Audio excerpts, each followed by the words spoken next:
Join us again for another episode of the Church Communications Podcast. I'm your host, Daryl Girardier, and today's episode is brought to you by Church Marketing Summit.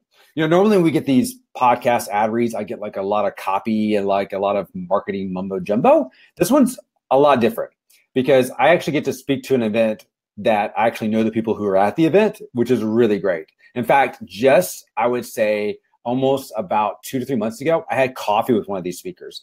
And the coffee I had with him, in the first 5 minutes of that coffee I had with him, I learned more in those first 5 minutes than I probably learned in the last 60 days of reading blog posts. I'm not making it up. It's honest to goodness fact. And so when I look at the list of these 35 speakers we've got at this event, folks, it's like a who's who of people that you can really learn a lot from. Everybody from Brady Shear, our one and only Katie Allred, Carey Nieuwhof, Jared Wilson, Neil Smith, Daniel Ermler's going to be there. It's a wide range of people that I think you can learn something from. Now, here's the crazy part. The whole thing is free. That's right. You get a ticket for free. We've got one for you. The link will be in the show notes. You can check it out. It's the Church Marketing Summit. And again, we are super pumped that they're bringing you today's episode. And again, I can say that you're going to learn a lot from these people. And I'm super excited for you to join us. So that's Church Marketing Summit. So check that out. Which brings us to today's guest.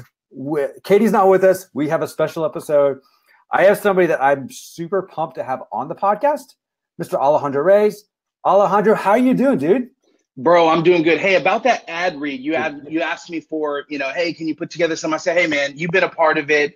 Yeah. You just talk about, you just share. And so that was actually, I'm glad I didn't send you anything because that was pretty amazing, man. You were on last year's summit. And so, man, yes. You guys, you and Katie have been so good to me and super pumped for all the things that you guys are building as well. Yeah. So guys, if you're wondering who Alejandro is, I'll give you Alejandro is a YouTuber. He's also a marketing expert in our world, the church world that we live in. He has worked for PushPay. He's worked for various organizations. He's been at churches, so he kind of knows our world. And by the way, check out his YouTube channel. I'm going to plug that, even though he may not do that. Check it out. It's great. I've watched it. It's wonderful. But we brought Alejandro on here today because we were talking back and forth about like what church marketing looks like. And we really want to find like teachable moments. But before we do that, Alejandro, I gave a quick synopsis. Tell the audience a little bit about yourself. Yeah, I'll give the Reader's Digest version for those that remember Reader's Digest. I think I saw Katie mention it once a while ago, but anyway, so I actually dropped out of college after 2 weeks and went to Bible school, man. So I did ministry from 99 to 2004. I met my wife and so I was like, I actually probably should make a little bit of money. And so I dove into business, man. I went, away from ministry, vocational type ministry and really dove into business. I started an agency, started working with some really cool companies and churches, nonprofits, all that good stuff. We started hosting events and it was really good. Then in 2012, I ended up selling that company for my wife to go to nursing school. We moved from California to Seattle, and it was the most easy thing to do because sometimes you got to make make sacrifices to do something great for the family. So about 2015, I got recruited by a company called PushPay, and a lot of you guys have probably heard of PushPay. And in 2015, they had about 600 customers at the time, and I came in, kind of injected my recipe for marketing, and we went from 600 churches. It took them 2 years to get there, and then in 2 years we went from 600 to over 7,000 churches that we worked with. So it was insane. It was probably the hardest I've ever had to work. And then my wife got her dream job, and we moved to Eastern Washington, closer to her family. And recently, about 2 months ago, because of Brady, I never ever wanted to start an agency again. We recently started a little boutique agency because Brady was like, we're working together. And so I was like, all right, let me build the team. And we brought on John Acuff. We brought on Carey Nieuwhof. We brought on Thrive Leadership Conference and Bayside Church. And so it's been pretty incredible, man. And I'm excited to share some of the stuff that we're doing here today. That's awesome. That is awesome. Yeah. I followed a bit of your path and seeing all that, how God's moved in your family. And I just gotta say, that's just crazy. I watched I'll go back to you. I watched the episode where your wife talked about getting the job, and that was just that was amazing. Just absolutely one of the coolest things I've seen. And so I want to talk to you about, you and I go back and forth, and we try to find what I would say are teachable moments when you've experience something when you kind of go, I got to share what happened here. And so you Mhm. and I were going back and forth a little bit, and you were talking about doing some marketing, and I think it was about or something regarding Christmas that you were doing. And you had this thing where you just kind of had something kind of explode on you. So I don't want to steal any of your thunder. So kind of talk to a little bit audience about, again, I think this is a great, folks, this is going to be a great, really good teachable moment. Talk us through a little bit of what the story here, what went on at the church you were at the time. Yeah, and then we're talking about the 30,000 person. Yeah. So, Sorry, yeah, so I got a phone call. My home church in Sacramento, yeah, Bayside Church, Lincoln Brewster. Most people know yeah. Lincoln more than they know the pastor, but amazing church. I love the church, and my best friend CJ Alvarado is overseas digital, and so he basically hit me up about 2 weeks before Christmas, and he's like, "Hey, bro, just got out of a meeting, and we're going to do something we've never done before. We have always sent out mailers for Christmas, and I had this crazy idea. What if we just go all in?" And it was kind of scary for the staff. I mean, they have a good sized staff, and it was very scary because, hey, you usually have 20 to 30,000 people at this big event, and you bring in people, and production's big, and if it doesn't work, this idea, if it doesn't work, you're in big trouble. And so with confidence on the phone, but a little nervous for him, I was like, "Hey, we got this. We'll make it happen." And so the idea was to take this 5-figure, I'm not going to go into the details, but the 5-figure mailer budget, turn that basically a fraction of like a 4-figure, low 4-figure Facebook ad budget, and then some strategy. We ended up helping this church in 3 days sell out this 30,000 person Christmas event. It was crazy. Holy cow. It sold out, and never in the history of this church have they ever sold out in November. They usually have a few tickets left like a day or two before. And so it completely shifted the paradigm for this church to the point where they moved everything. We're talking 15 services. We're talking speakers. We're talking special guests down the street. They added 10,000 more tickets, and we sold that out in 6 hours. And what I mean by selling it out, there was a ticketing system, and so it was just insane. And so people are freaking out, and it's really exciting to see what's possible when you shift and you go all in with an idea. I'm not saying postcards and mailers are bad, but they just made a crazy decision and it worked. Okay, so that sounds a little bit for part of our audience like a unicorn. Like that was a lightning in a bottle moment you captured. We can't do it again. When you look back at that moment, was there a formula by which you kind of go, this is the process I work through, and can that be replicated by our audience? Is that feasible? No, that's fantastic. And the thing about me and what I tell you, I'm pretty bland. I'm pretty vanilla when it comes to marketing. I have like one strategy, but it's like baking a cake. You bake you bake a strawberry cake. You have the same recipe. You roll that recipe, and over time you get really good at it. If you want to bake a raspberry cake, you just change the ingredients. The recipe is very similar. So the recipe that I always use is based on the framework of AIDA, attention, interest, desire, and then action. Simple framework that's been around for a long time. And so I don't care if you're a small church, because we work with small churches. I don't care if you're a small church, mid-sized church, large church. If you can run all of your marketing strategy through this framework, I think you'll succeed. Okay, so can you break down a little bit like each of those, what they mean, and then maybe from the actual event kind of say, well, this is how we talk attention, we did X. So just start at the top. Let's talk about attention. Like when you say attention, what are you talking about?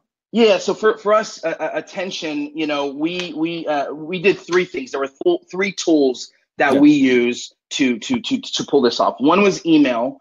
Email's not dead. It's not going away. You know this. Facebook, organic social plus social ads, so Facebook ads, and then chat bots. I've been a fan of chat bots and been using them for a little over a year and seen some real good success with them. So we actually built this strategy in a matter of like 4 or 5 days, again, through this framework, through this lens of AIDA.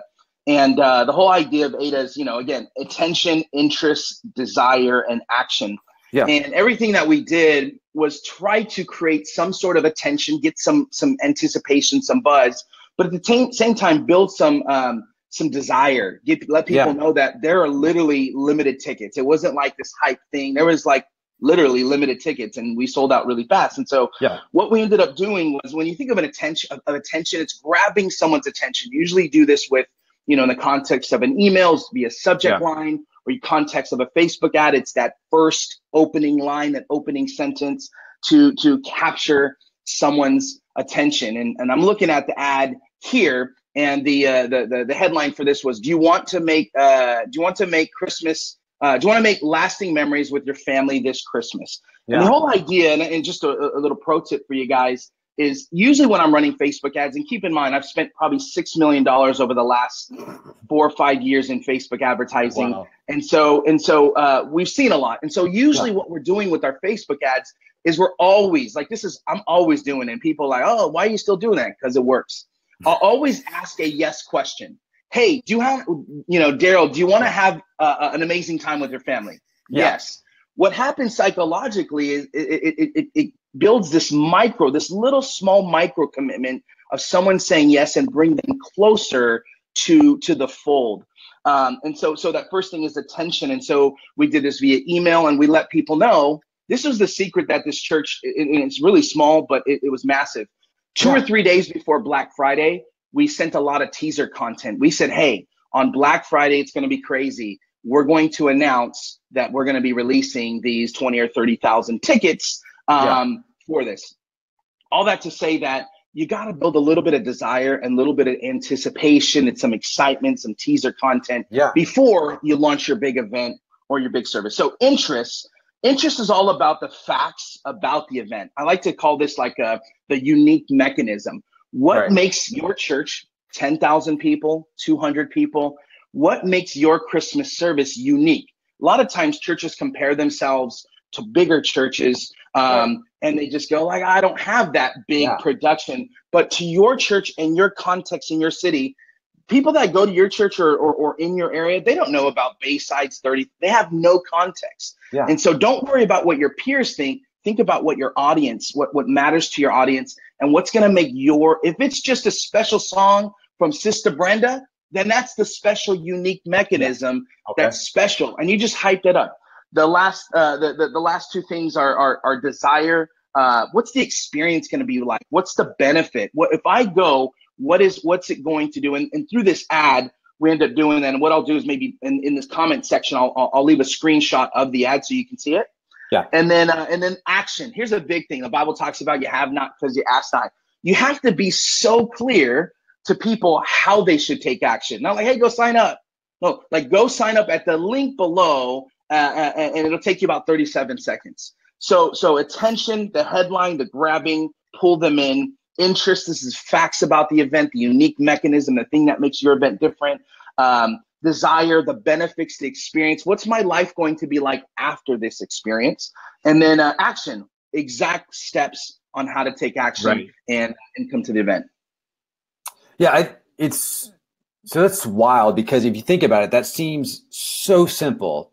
But one of the things I want to challenge the audience to do is take the framework that he just gave you, ADA, and I want you to go look at some ads, and you'll find the ads that grab you, more than likely, they followed ADA. And that to me is like the most fascinating. So when you're doing, by the way, when you're doing this, are you guys like, hey, this may work? Like, I'm assuming like eyes are popping out, like you're going, oh, whoa. I mean, I'm assuming you had the moment that like just kind of blew up. Now, in those channels by which you did, was there a channel that performed better than the others, or, Yeah, here's the thing. Like, and here's you talk about whoa. Yeah. Like, God is amazing, right? There's a song right now by Elevation Church, like "Do It Again." It talks about him, like I was talking about this yesterday, and I know we're talking about marketing and tactics, but but man, like God continues to amaze me every day. If I look at my girls, spend enough time with them, I'm moved to tears every single day because of what I was brought out of. I'm still in awe every single day, right? And just like marketing, yes, the tools, you've had some success in the past. But I'm still in awe sometimes, like, wow, this church has never done this before. And we were able to play a little part in that. And so yes, I was wowed and not wowed at the same time, because I knew that Facebook ads, all it does, like content is like the fire. Facebook ads is like the gasoline. And so I knew that organic would spread faster. The organic would spread faster with a little bit of boost, and not talking about boosting, but just a little bit of ads.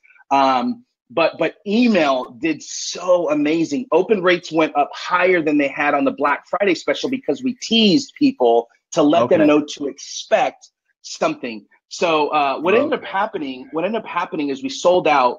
I talked about chatbots. What we told people, Lincoln Brewster got on video, 2-minute video, said, hey, we sold out. It's never been done before.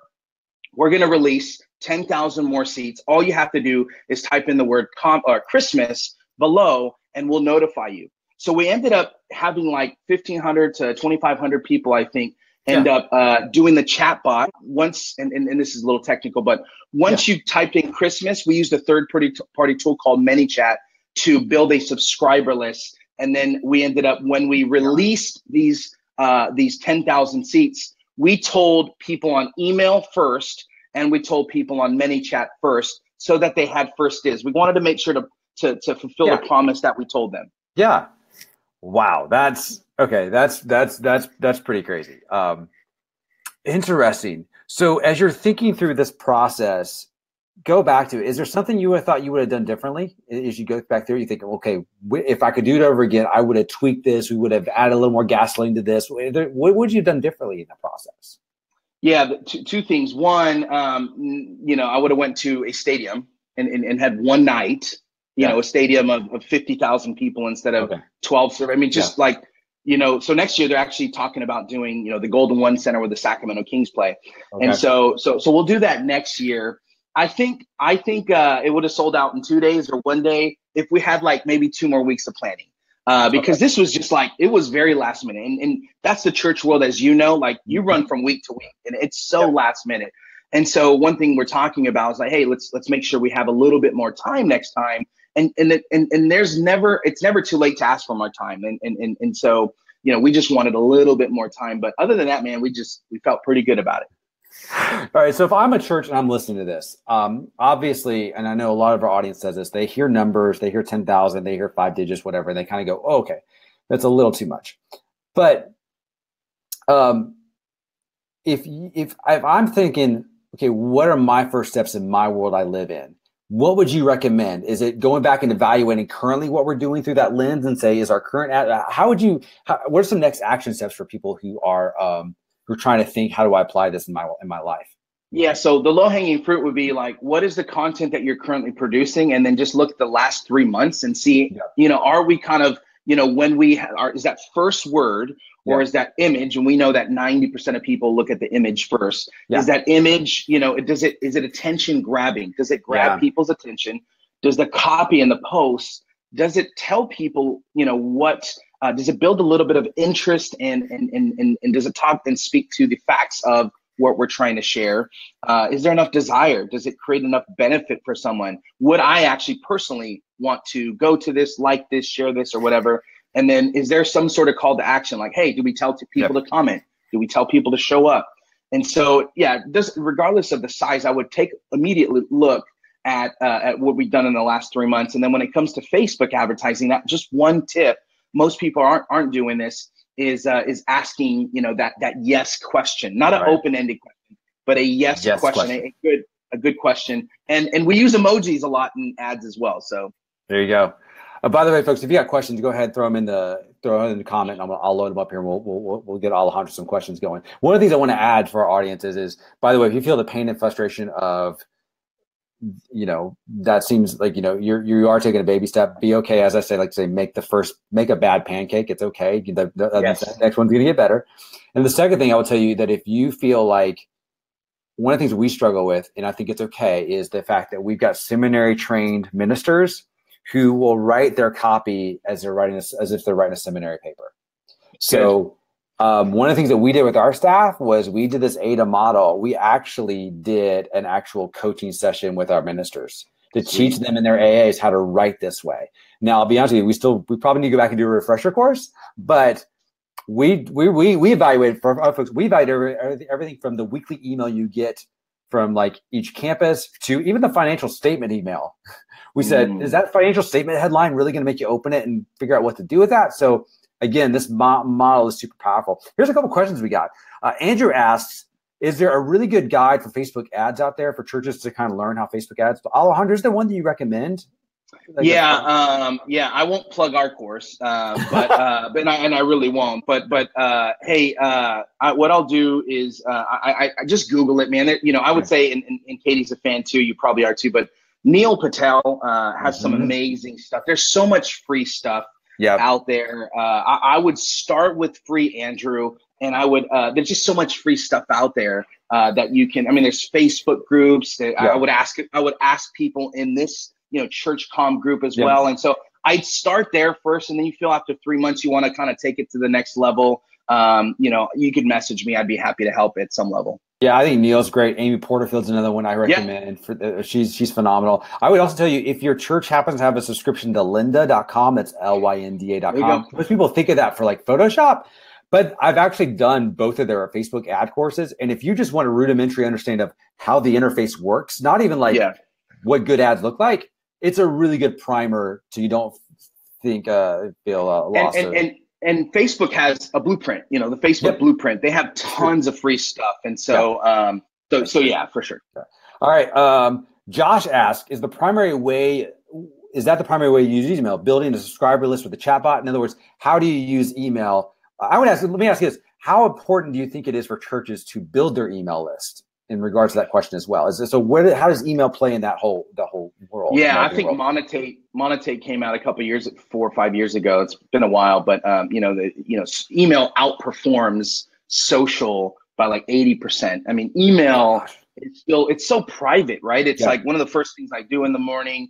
I look at my email. It's so intimate. There's no chat ticker and all these notifications. And so email, it's still one of the best ways, especially to givers. And the reason I say, like, people that are giving, I think a lot of times they think, oh, millennials don't use email. Okay, cool. But people that are giving to your church, I promise they use email. And so one of the best ways you can do it is, on Sunday, maybe like some tear card. I don't know how you guys are currently doing it. Maybe a text in type service, a text in that you would use. But something on your website, like just have I think a hello bar. So hellobar.com is a really simple and affordable tool to maybe at the top of your website say, hey, join our newsletter and, win a cup of coffee, win a cup of Starbucks or something. Yeah, I agree. Yeah, that we have found our email list. So a good example for our world and our church. So, a Facebook post, hopefully it gets decent reach, out of our likes, and it's a percentage. Let's say it's 5%, 10%. I'm being generous on that. Our email open rate for us is at our main campus 33%. At our other campuses, they go up to 50%. I believe it. That's excellent. I'm a big believer in the fact that if you want something done, you want people to act, email is the way to go. So 100. Awesome. So that obviously answers Josh's question. So we're excited about that. Well, folks, I want to thank Alejandro for being here. I want to thank you, dude, for so much for spending your time talking us through this and kind of giving us what I, again, call a teachable moment. This has been really, really helpful for us. Again, you can check out the Church Marketing Summit. The link's going to be in the show notes. I really highly advise you go to it because, again, I got to do it last year. It was a lot of fun, but also there's going to be some amazing people there who I just think you're going to learn a lot from. So you need to check it out. And again, Alejandro, dude, I appreciate you. I appreciate what you do. Guys, check him out on YouTube. It's a fun channel to watch. But again, dude, thank you so much for helping us out and just dropping some knowledge on everybody here. So we appreciate it, dude. Thanks, man. Thanks for having me, man. Appreciate you guys. And